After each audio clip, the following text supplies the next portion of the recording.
Salam, selamat pagi, selamat kita berjumpa dalam ibadah minggu pagi hari ini. Bapak Ibu, saudara-saudari yang saya kasihi dalam Tuhan kita Yesus Kristus, tema yang akan kita renungkan bersama pada ibadah pagi hari ini yaitu gereja yang hadir, menemani dan merawat. Sekali lagi, gereja yang hadir, menemani dan merawat. Bapak Mama, saudara-saudari yang saya kasihi dalam Tuhan kita Yesus Kristus, dalam menjalani akan kehidupan kita di dunia ini, setiap kita pasti pernah mengalami situasi sulit dalam hidup ini. Misalnya ketika kita berhadapan dengan sakit, kita mengalami duka, kita gagal dalam menjalankan sebuah aktivitas, kita kehilangan pekerjaan, bahkan mengalami konflik keluarga, atau menghadapi pergumulan iman yang lainnya. Dalam situasi yang demikian, Bapak Mama, apa yang kita butuh? Saya butuh jawaban. Dalam situasi sakit penyakit, kehilangan, gagal, konflik keluarga, kira-kira yang kita butuh itu apa, Bapak Mama?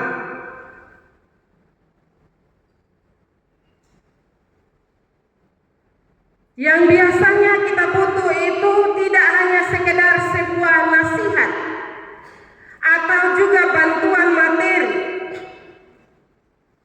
tetapi yang sesungguhnya kita butuh adalah seseorang yang mau menemani dan juga menolong kita, merawat kita.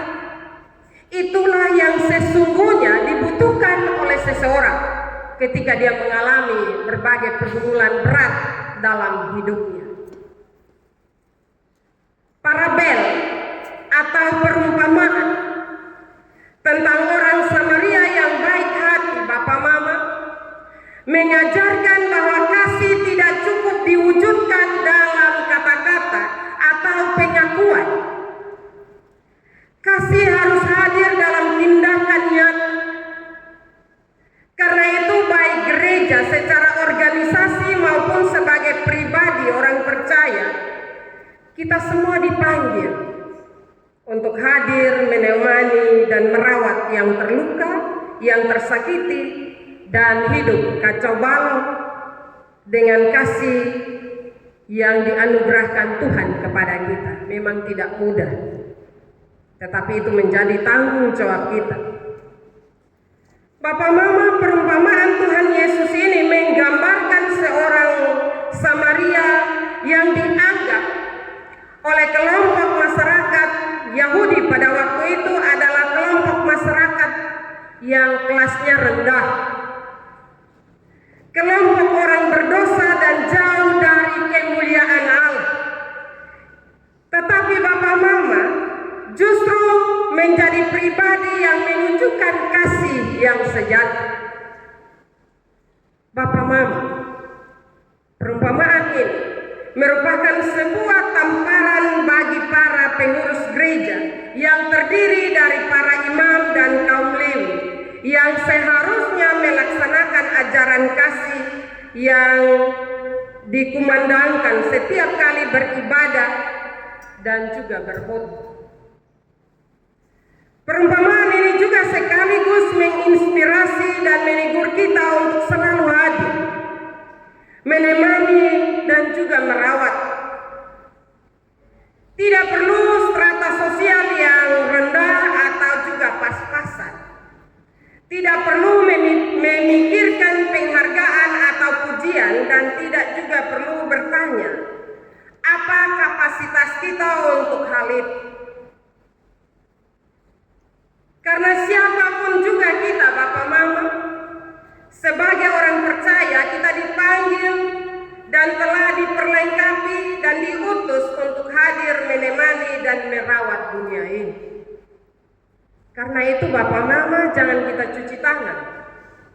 ketika kita berhadapan dengan berbagai persoalan dalam hidup, sadar atau tidak, dalam perjalanan iman percaya kita kepada Tuhan Yesus, kadang kita cuci tangan. Ketika orang sakit di samping rumah kita, ketong pergi bukan mendampingi, merawat, tapi ketong pergi menghasut. Lu sakit deh, majelis mana yang datang doa ke seluruh? Tidak demikian Bapak Mama.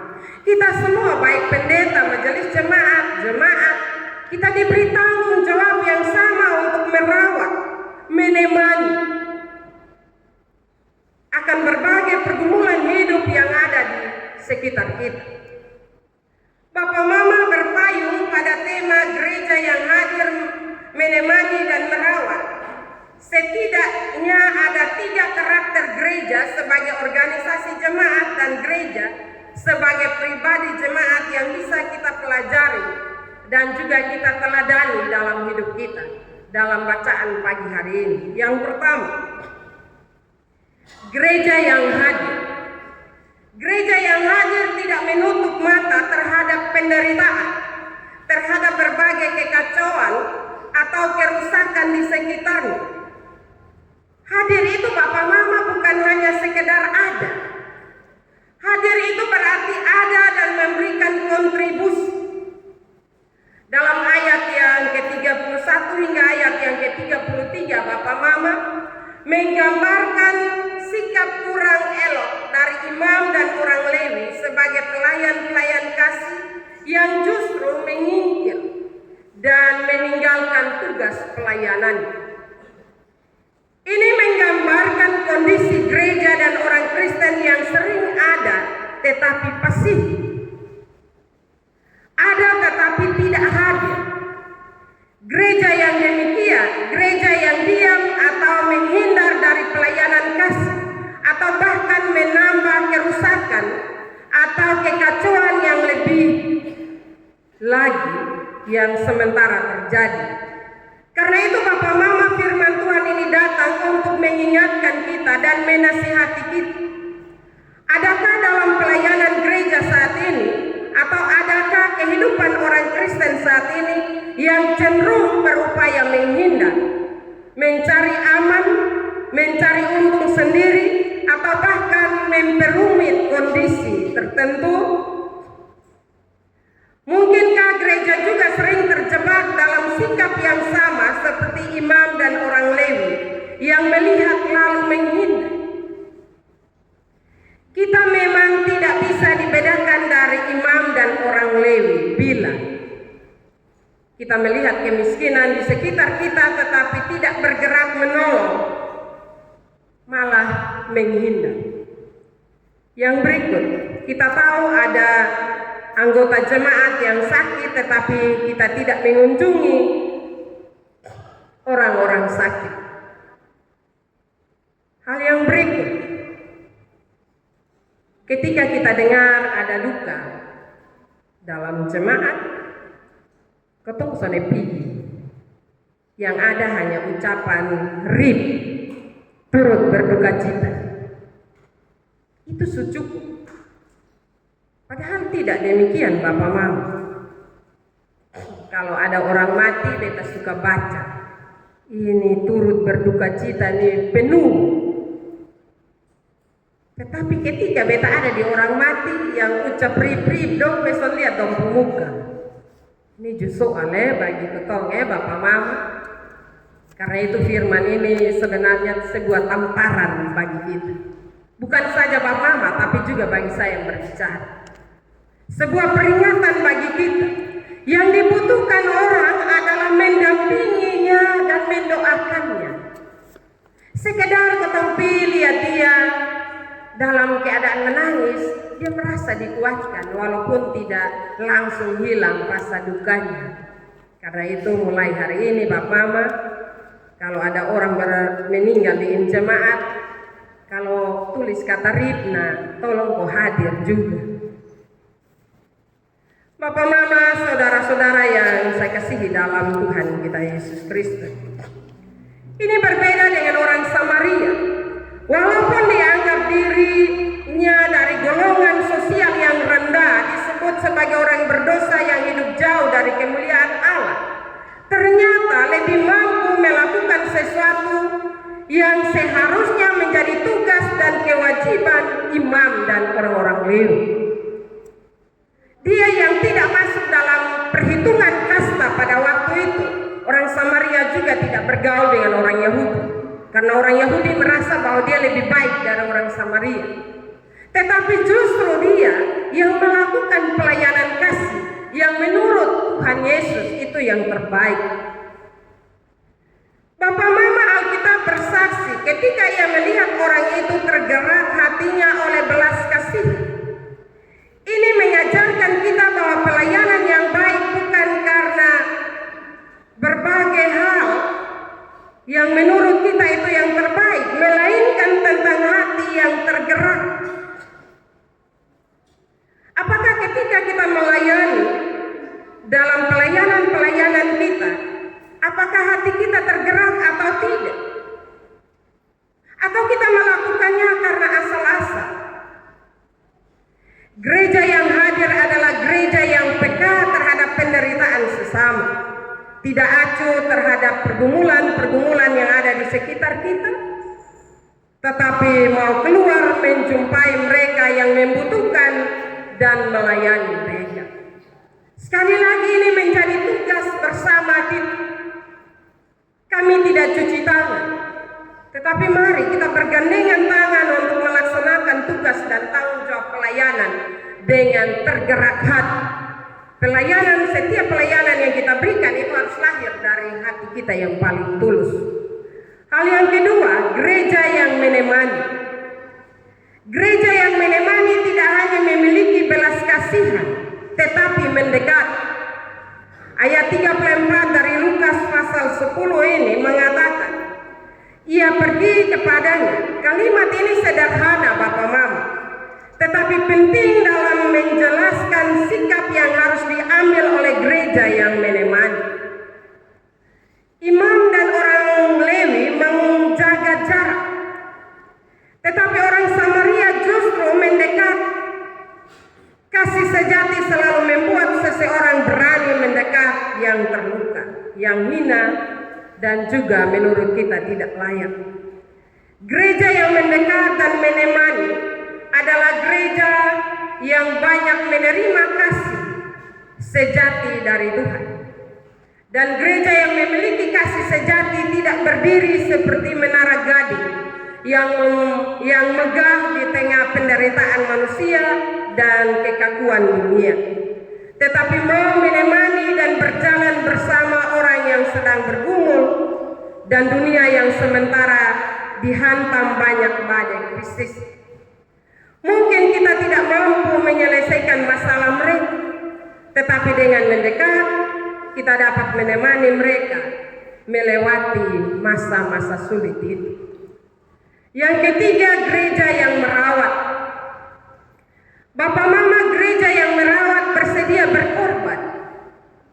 Dalam ayat 34 dan 35, orang Samaria itu tidak berhenti pada rasa iba, tapi membersihkan luka, menuangkan minyak dan anggur, membalut luka, menaikkan korban ke atas keledainya, dan membawa ke penginapan, bahkan membayar biaya perawatan.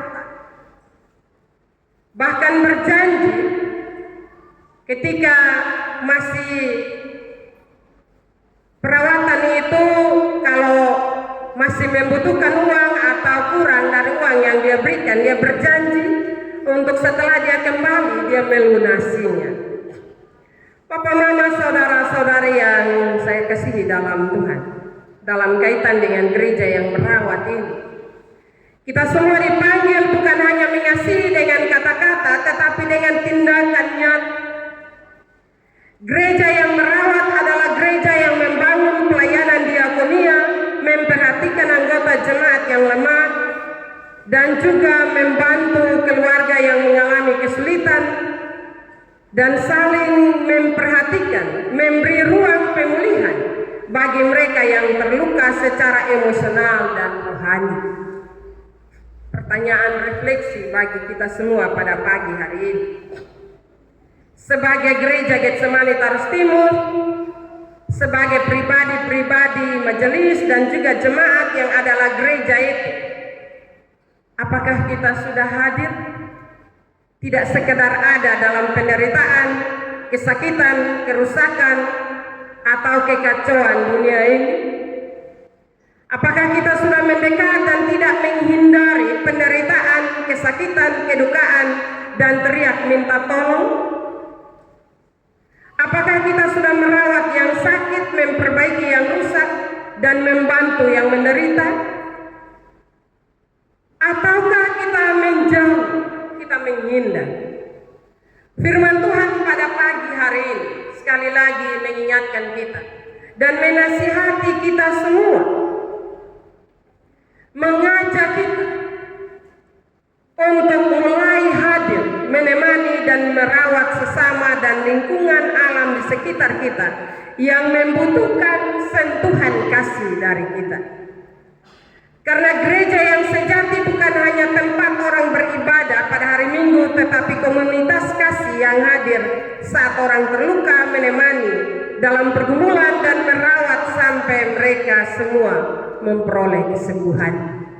Karena itu marilah Bapak Mama, mungkin gereja juga terbatas, kita terbatas, tapi mintalah pimpinan Roh Kudus agar memampukan kita, sehingga sekecil apapun perawatan yang kita berikan, tetapi itu berdampak dalam kehidupan setiap orang. Karena itu Bapak Mama, ketika keluarga kita sakit, suami atau istri sakit, dekatlah, tanya sakit di mana. Kalau istri yang sakit, suami dekat, gosok minyak kasih makan jangan jauh-jauh baru bilang, lu lihat mama tuh ada sakit di dalam itu. Atau juga sebalik, ketika suami sakit, mama jangan balas dendam, tapi mama pergi raba di kepala, bapak ada sakit sakit di mana, gosok minyak Mama jangan jauh-jauh bahwa surasa besakit bisa lihat jangan balas dendam. Demikian juga ketika ada orang-orang yang ada di sekitar kita butuh pertolongan, pergilah dan menolong mereka. Sekali lagi, kalau kita tidak mampu, perlu juga kita bekerja sama, kolaborasi dengan pemerintah, dengan instansi-instansi yang terkait. Dengan cara-cara itu Bapak Mama, maka kita tidak menghindar dari setiap pelayanan, tetapi tanggung jawab kita bersama. Sehingga jangan kita cuci tangan Bapak Mama dong. Jangan bilang pendeta dua bikin apa, itu majelis dong bikin apa. Tapi kita yang ada di samping ini pertanyaannya sama, kita sudah bikin apa? Marilah dengan firman Tuhan ini sekali lagi menggugah rasa kita, menasihati kita untuk kembali menjalankan tanggung jawab pelayanan yang mulia ini, yaitu gereja hadir, menemani dan merawat. Marilah kita semua berdoa masing-masing agar tanggung jawab itu kita bisa buat, walaupun kecil, tetapi kita dapat melakukan dalam kehidupan kita. Firman Tuhan memberkati kita pada pagi hari ini. Amin.